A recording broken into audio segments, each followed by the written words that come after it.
Di dalam Sahih Bukhari disebutkan satu hadis dari Aisyah radhiyallahu anha. Kata Aisyah radhiyallahu anha, dari Aisyah radhiyallahu anha menceritakan bahwa ada seorang sahabat bertanya kepada Rasulullah sallallahu alaihi wasallam. Sahabat tersebut bertanya, "Ya Rasulullah, ayyul amali ahabbu ilallah?" Wahai Rasulullah, amal seperti apakah yang paling dicintai oleh Allah Subhanahu wa taala? Kemudian Rasulullah sallallahu alaihi wasallam menjawab, "Ad-duamuha wa inqal." Amalan tersebut adalah amal yang dikerjakan secara kontinu, kemudian walaupun amal tersebut dilakukan dalam jumlah yang tidak banyak, tetapi dia kontinu. Kaum muslimin dan muslimat yang dirahmati Allah Subhanahu wa taala, hadis ini menjadi kabar gembira bagi kita, menjadi obat kesedihan di dalam hati kita, terutama saat ini ketika kita sama-sama merasakan sudah sekian lama kita tidak bisa melaksanakan ibadah sebagaimana kita laksanakan sebelum kondisi Allah menguji kita dengan adanya wabah corona. Kita tidak bisa laksanakan ibadah salat 5 waktu secara berjamaah di masjid ataupun musala. Bahkan salat Jumat pun tidak bisa kita laksanakan kecuali dengan melaksanakannya diganti dengan ibadah salat zuhur. Terkadang kalau kita mengikuti perasaan, ada perasaan bersedih di dalam hati kita, ada perasaan semacam kecewa di dalam diri kita, sebab seakan-akan ibadah yang kita laksanakan ada yang kurang, ada yang tidak sempurna, karena kita terbiasa melaksanakannya secara berjamaah, terbiasa melaksanakannya di rumah-rumah Allah Subhanahu wa taala. Tetapi ternyata ketika kita mendengarkan hadis ini, mengkaji tentang hadis Aisyah radhiyallahu anha tadi, kita bisa mendapatkan obat dari hadis ini, bahwa ternyata Rasulullah sallallahu alaihi wasallam senantiasa menganjurkan, menyarankan kepada kita agar kita di dalam beramal, di dalam berbuat itu selalu kontinu. Apa hubungannya dengan amal yang dilakukan secara kontinu?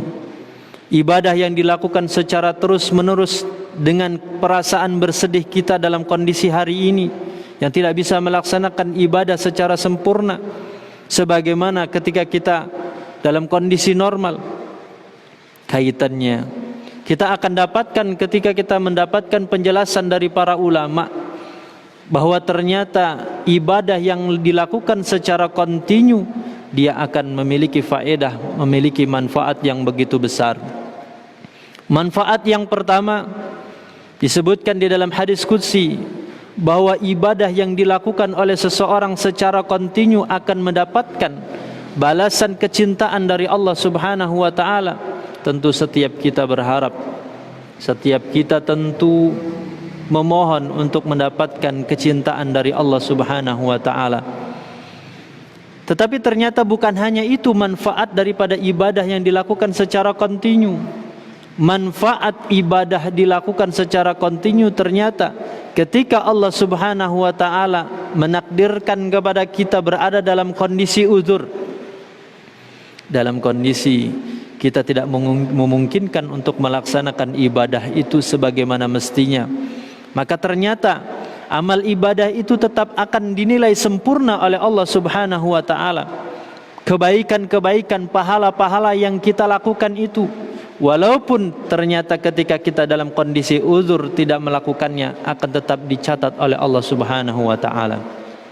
Oleh karenanya di dalam hadis yang diriwayatkan oleh sahabat Abu Musa al-Asy'ari radhiyallahu an, kata sahabat Abu Musa al-Asy'ari radhiyallahu anhu, qala Rasulullah sallallahu alaihi wasallam, Rasulullah sallallahu alaihi wasallam pernah bersabda, "Idza maridal 'abdu aw safara, kutiba lahu mithlu ma kana ya'malu muqiman sahihan." Yang artinya Rasulullah sallallahu alaihi wasallam pernah bersabda, apabila seseorang itu mengalami sakit atau kemudian melakukan safar perjalanan jauh, maka orang tersebut akan tetap dicatat amal ibadah yang dia lakukan sebagaimana amal ibadah itu dilakukan pada saat dia dalam keadaan muqim, pada saat dia dalam keadaan tidak bersafar, sebagaimana juga pada saat dia dalam keadaan tidak sakit. Artinya apa? Dia mendapatkan pahala itu secara utuh dan sempurna. Kenapa dia kemudian tetap mendapatkan pahala itu secara utuh dan sempurna, padahal ibadah itu tidak dia lakukan layaknya orang yang melaksanakannya dalam keadaan sempurna? Sebab orang tersebut memiliki amalan yang mudawamah, kontinu dia lakukan amalan tersebut.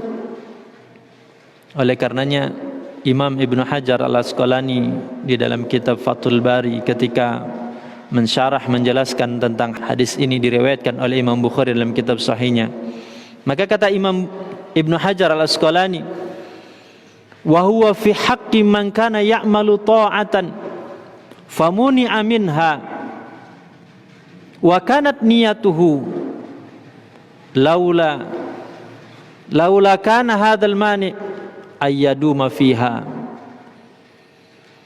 Kata Imam Ibn Hajar Al-Asqalani rahimahullah mengomentari hadis Abu Musa Al-Asy'ari radhiyallahu anhu tadi. Hadis ini berlaku bagi setiap orang yang dia terbiasa kontinu mudawamah melakukan satu amal ketaatan, kemudian karena satu sebab, karena satu uzur kemudian dia terhalang untuk melakukannya. Kalaulah bukan karena penghalang tadi, kalaulah bukan karena sebab tadi, maka dia tetap di dalam niatnya untuk melakukan itu sebagaimana ketika tidak ada penghalangnya. Kaum muslimin dan muslimat yang dirahmati Allah Subhanahu wa taala, maka kata kuncinya di situ adalah orang tersebut mudawamah. Orang tersebut senantiasa ketika dia sebelum sakit terbiasa dia melaksanakan ibadah salat berjamaah 5 waktu di masjid, di musola. Tetapi pada saat ada uzur, ketika dia mengalami sakit, maka akhirnya dia tidak bisa laksanakan salat berjamaah itu di masjid atau di musola. Dia laksanakan salat itu di rumah, maka pahalanya tetap dia dapatkan pahala 27 derajat sebagaimana ketika dia melaksanakannya di masjid atau musola. Demikian juga ketika seseorang dalam kondisi normal, dalam kondisi mukim, dia selalu jaga salat 5 waktu, dia selalu laksanakan berjamaah di masjid dan di musola. Tetapi suatu saat ada uzur dia mengharuskan dia melakukan safar, bepergian jauh. Ketika dia safar melakukan perjalanan, boleh jadi dia melaksanakan salat tersebut dalam keadaan tidak berjamaah. Maka solat yang dia laksanakan sekalipun dia tidak berjamaah, dia mendapatkan pahala sebagaimana ketika dia mukim melaksanakannya di masjid dan musola, bahwa dia mendapatkan pahala 27 derajat.